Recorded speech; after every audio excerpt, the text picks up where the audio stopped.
Well, no, we're finally here at Derby Final Week. You've been over here for such a long time now, away from home. I know you're here at Carl Perry's, which is like a little bit of heaven, but how's it been for you? It has been great because they made me so welcome, and the staff, Carl and his family and his staff have been, they couldn't do enough for me, in fairness, and it has made it a lot easier, you know, the fact that the bitch settled in so well, and from day one everything went so good, which makes it an awful lot easier. It is a big commitment, but they make it a lot easier than what other places would, you know what I mean? So I'm happy with that. It must feel like a bit of a journey, just you and her, and it must have sort of brought the two of you closer together, if that makes sense. Sure it is. It's one man and his dog, but look, it's all grand now when it works out. It's not so good when you go out in the first round. As well we know, we're around that time a long time now, and there's a lot of ups and downs in dogs, so when it works out, it's very, very, very rewarding when it works out. And I'm not talking about money. Money has nothing to do with it, actually. It's just the thrill of it all, and I've enjoyed the month. Unbelievable. So happy it is. Because you only came once before and you did go out in the first round, so what does it mean to you now to be in the final? Yeah, sure, that's like I say, sure, it's no matter how good you are, you need a lot of luck along the way. Look, 96 started out, there's only 6 left, so there's a lot of good ones gone out in the meantime, and there's a lot of ups and downs in it, you know what I mean? You need draws and trap draws and luck and running, and a lot of things have to go right for you.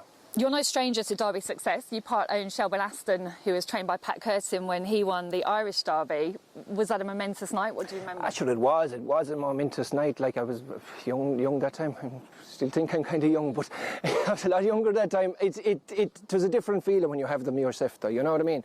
That was an unbelievable feeling for Shelburne Aston. But to come and do it yourself, it's just out of this world altogether.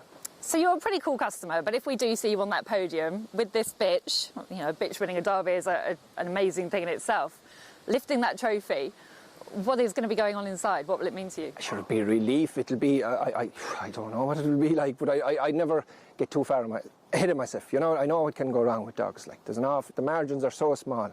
You need everything going right on the night, and you need a lot of luck along the way. And if we get it, it will be everything. If we don't, everything. Go home safe and sound, and if we don't, we'll try again, and that's it. Can bitches win derbies? Of course they can win them. I mean, Liam Dowling went within inches of winning it last year with Ballymactaz, and I wouldn't see my bitch being much different to her, you know, so why not? And has it given you a taste of it over here? Will we see you back now, do you think? Oh, of course. I wouldn't put anyone off coming over here, you know what I mean? We were listening, in Ireland we've been listening to Kennel and Times, and everything in England have been...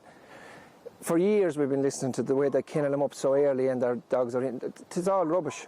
They couldn't be nicer to us over here since we landed. Like, Nathan and his team have been, they could do no more for us. And I want to be very thankful to them for what they have done.